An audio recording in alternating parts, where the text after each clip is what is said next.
Hi, everybody. I want to welcome you to another episode of CommonSenseHD.com and remind you about the website. There's some important new information up there on there. As always, I want to invite you to provide any insight that you may wish to. But today's guest is Paul Gay. Correct. Who is a New England artist who, as a, how would you call it, a journey? It almost. was a life journey, yes. A life journey. Certainly. Went down and viewed the damage of the Gulf oil spill and is bringing back his interpretation, in a sense, of those events through art and literature. I'm very much glad to have you here, Paul. Thank you very much. And look forward to our show here today. Me too. So tell me a little bit about yourself. I'm originally from Connecticut. I've been an artist pretty much since I was 4. Went to school in Boston, studied graphic design, studied architecture back in high school. Went back to Connecticut and worked for a bit there, and ended up moving back to Boston because I do love Boston and Massachusetts and the Bruins and the Sox and all that. And I've always been a New England native, I would call myself. I've painted from Maine to Block Island to Nantucket to all the coastlines. So I love this area. And when this devastation happened down on the Gulf, I actually, one of the things I thought of was, what would it be like if that happened out on the beautiful Cape? How would we have coped with that? So that was one of the reasons for me putting this trip together. The other was I was hit by the recession 4 or 5 years ago, like many other people and my own colleagues, and had to sort of reinvent what I was doing. But I didn't want to lose my art. I didn't want, I didn't want to work at just some 9-to-5 job. I wanted to keep doing what I was doing. And when I saw this event and I saw the resiliency of the people on the Gulf and how they were sort of coping with a natural disaster earlier and then this industrial, environmental disaster, I hope that maybe I could go there and maybe glean a little bit of what it was that made them get up every morning and still fight the fight. So I put together the project originally through Kickstarter, and then with donations and funds from family and friends and a few business associates, I was able to finance the 17-day trip down to the Gulf. And so, I mean, how did you find it? Was it up to your sort of preconceived notions, or I mean, we've talked a little bit, and I've lived in the South, and so I know the South. Well, that was also the reason. I mean, the reason for me wanting to go, and I hadn't been there before.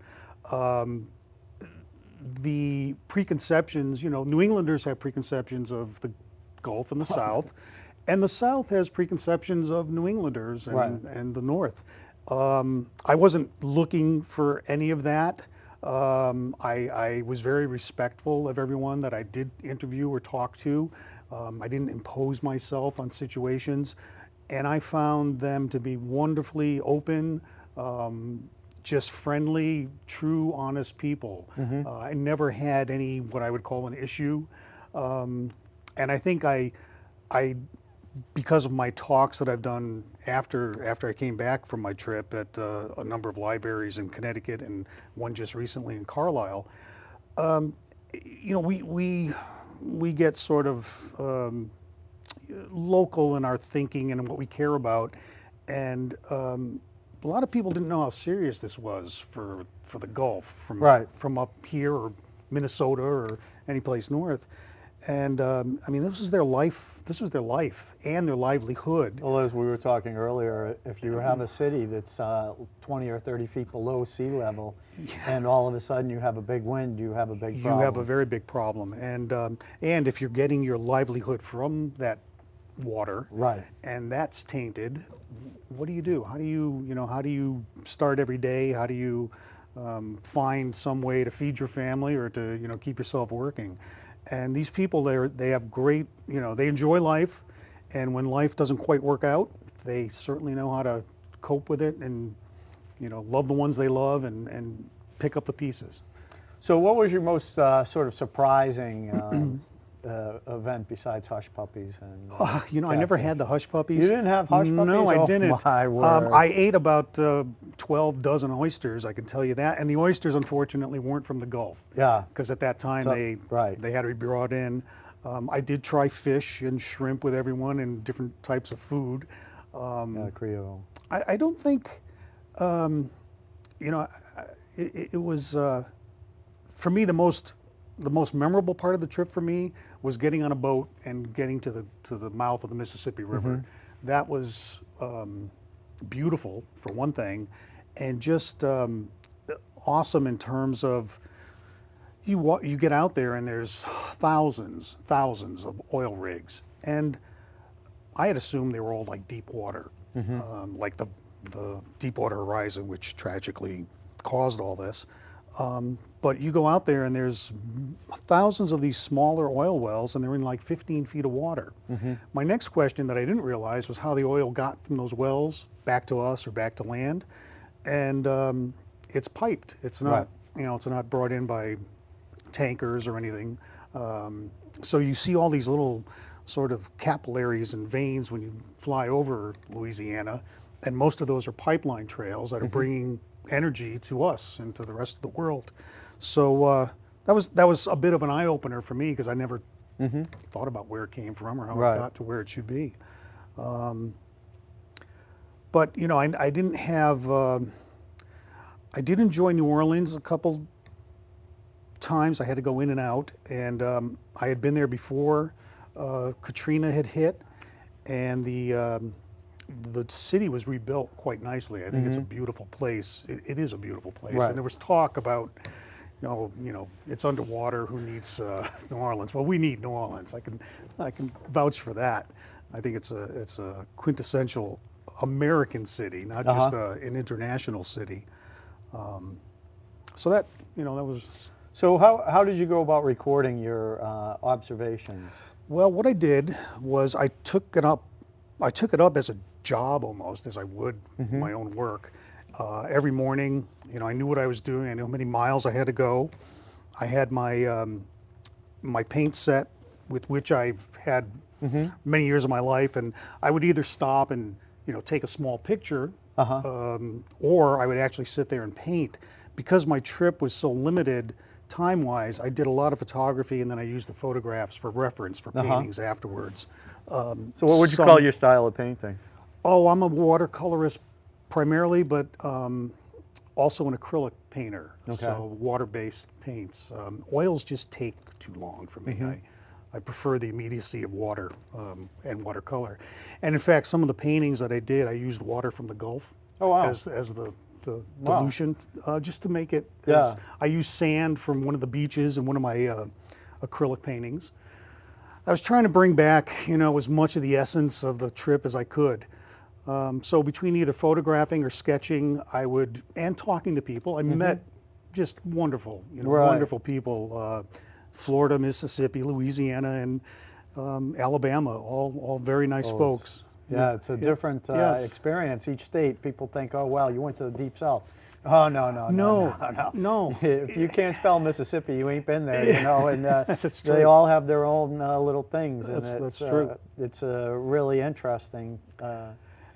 What I did do at the end of each day was I did sort of a little blog, or I kind of recorded what happened that day, where I had been, and I posted it on my website.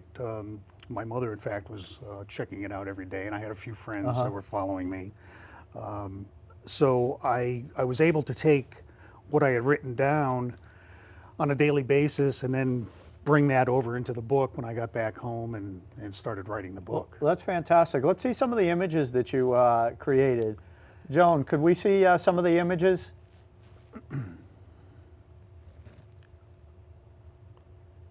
Joan. Oh, there we go.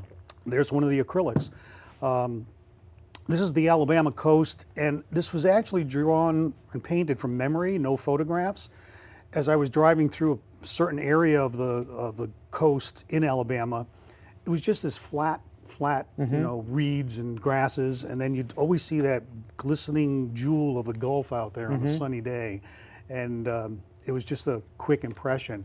Many of my paintings are more realistic. I've always enjoyed the realism of landscape painting, but these were a little more freer and more fun, and still captured to me the beauty of the area. How about another one, Joan? Hi, everybody. This is Apalachicola Bay, and as you can see, it's a much more realistic painting. It was done from a photograph, but if you look at the actual photograph and then you look at my paintings, you'll see I brighten up the day. I make the colors more intense. I was also down there in autumn, and they don't really have foliage per se. No. But things, the reeds and the grasses do get golden brown and orange, and certain points in my trip, I would see these blazing orange fields of marsh grass. So I transferred some of that colorization into paintings that were a little flatter. I also did not have the advantage of the sun being as bright as it could be every day. Right. I was in Bayou Battery, which is known for Forrest Gump. And the day I drove into there, it was pitch black. I couldn't even photograph anything. So, I was lucky that most of the time I was there, I did have nice enough weather to photograph or to paint or to sketch. It could have been a little brighter. Yeah, but yeah, it's tough sometimes when they have stormy weather. It's, yes, it gets yes. dark. And it gave me a pretty good sense of how scary it could be. Oh, yeah. I stayed in one hotel that had a water line from Katrina in my room.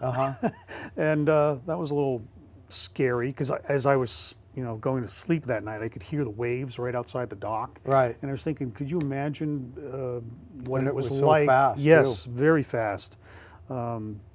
So it was an eye-opening experience on so very many levels. Culinarily speaking, they're the food, and I can't eat an oyster that hasn't been baked or grilled anymore because they just do such a great job. Yeah. And I ate shrimp that was caught in Alabama. I was I wasn't trying to be a guinea pig. I was just trying to find out, everybody up here was going, oh my God, Gulf shrimp, Yeah. we can't eat them, we can't buy anything from the Gulf. And down there, naturally, they're saying, well, it's not like the entire Gulf has been poisoned. There were certain areas based on currents and wind that were devastated, but certain areas of Alabama, for example, they were out shrimping, and as I said, the shrimp were delicious. Yeah, I know. I mentioned that I was living in Texas, and when it happened, for like 5 days or 4 days afterwards, the news, it was like a banner across the bottom of we'll be hitting Texas coast in. Yes. We'll hit Texas Yes. coast in. And never did. We'll hit Texas coast in. And then it didn't. Right. But they were so worried about it because Yes. it meant, such a huge, livelihood for them because Yes. of Port Richey and Port Arthur, which are big fishing areas for Texas and Louisiana. They were just. And luckily, Texas didn't get hit, so they still had oysters to bring Right. to the Gulf, to the other states. As far in my book, there's a number of informational illustrations, I would call them. There's maps. There's diagrams about where some of the worst hurricanes had hit. There's a cross section of the Deepwater well, drilling well, and how it actually malfunctioned. But there's a map in the beginning of the book that shows an area where they closed off all the fishing, and there wasn't much area they could possibly fish in the Gulf. And I know they were being over cautious, probably, but Right. Well, I think it's a good expedition into sort of the industry as well too, because I know I had met some people when I was living down in Texas that were helicopter pilots, Yes. ferrying the workers back and forth, Yeah. and after sitting there for a couple hours and listening to their stories, you realize just how dangerous it is just to get to work. oh yes, And yes. how to get home. I Yes, mean, they're and- out on the rigs for 10, 20 days, whatever their contract is, and they fly back no matter what, essentially, because they want to get home. That's correct. Yeah, they're And, usually there for a 30-day period. or Right, and 3 or 4 weeks. they were talking about flying so low that the skids on the helicopter were breaking waves at Wow. times, and they said there was a couple of occurrences where they were evacuating because of Yes. tornadoes and hurricanes, and the water was flooding the inside of the helicopter because they couldn't get enough altitude, because then they were in the wind and Yes. they couldn't